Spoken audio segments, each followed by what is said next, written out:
waxaan tababaro u ahay naadiga kubadda gacanta ee handballka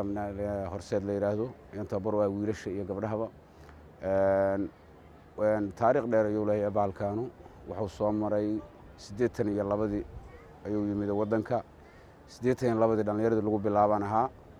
anigoo markaas u dheelay dugsiga sare ee Lafoole oo u dheelay aan ku bilaabay bilaabida aan ku bilaabay ayaan hadda ilaa hadda wadaa dan markii aan noqday ilaa hadda aan heer macallin aan soo gaaray dhowr shahaado oo mataqaanaa handballka seminaar badan aan u baxay oo ilaa Djibouti aan dhowr mar ku tagay marka aad iyo aad taariikh dheer ayay leedahay kubadda gacanta handballka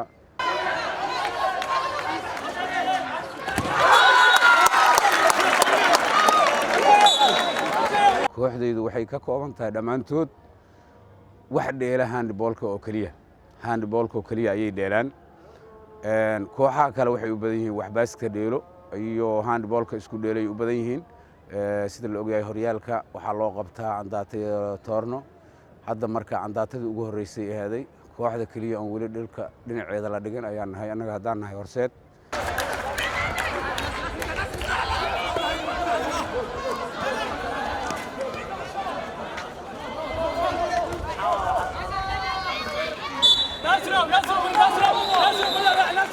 Soomaaliya si aad iyo aad ayaa looga xiiseeyaa adiga waqtiyadan dambe xumaata maahan baashu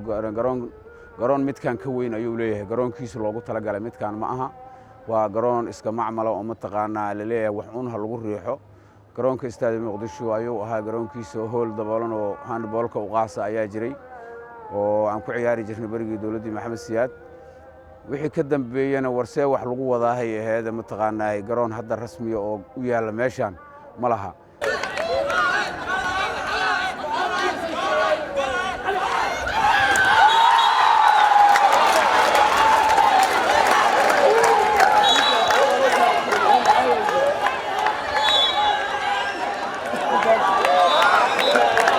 magaciisa oo Yuusuf Maxamed oo dheelay naadiga Horseed ani waxaan dheelay 2 sano sanad ka horeeyay sanad ka horeeyay tikada la joogay koob la soo qaatay sanadkan Horseed aan soo biiri dareenkii maan zaid aan u faraxsanahay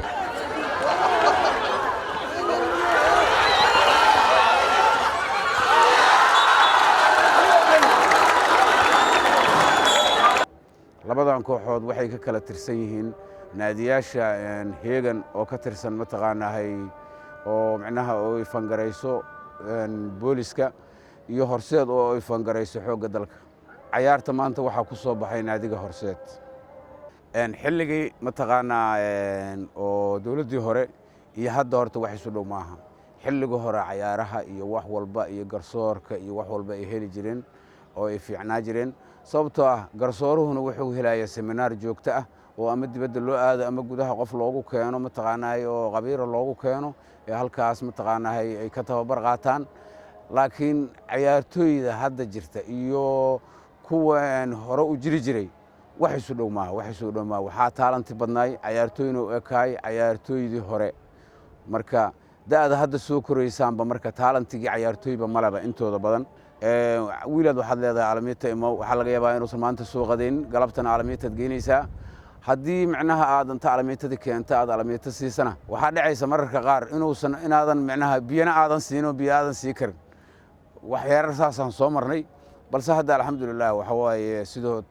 taaka way adduunkan waxba hadda soo iftiimaya insha Allah dhammaan ciyaartooyda Soomaaliyeed meel walba ay joogaan waxaan ka codsanayaa una sheegayaa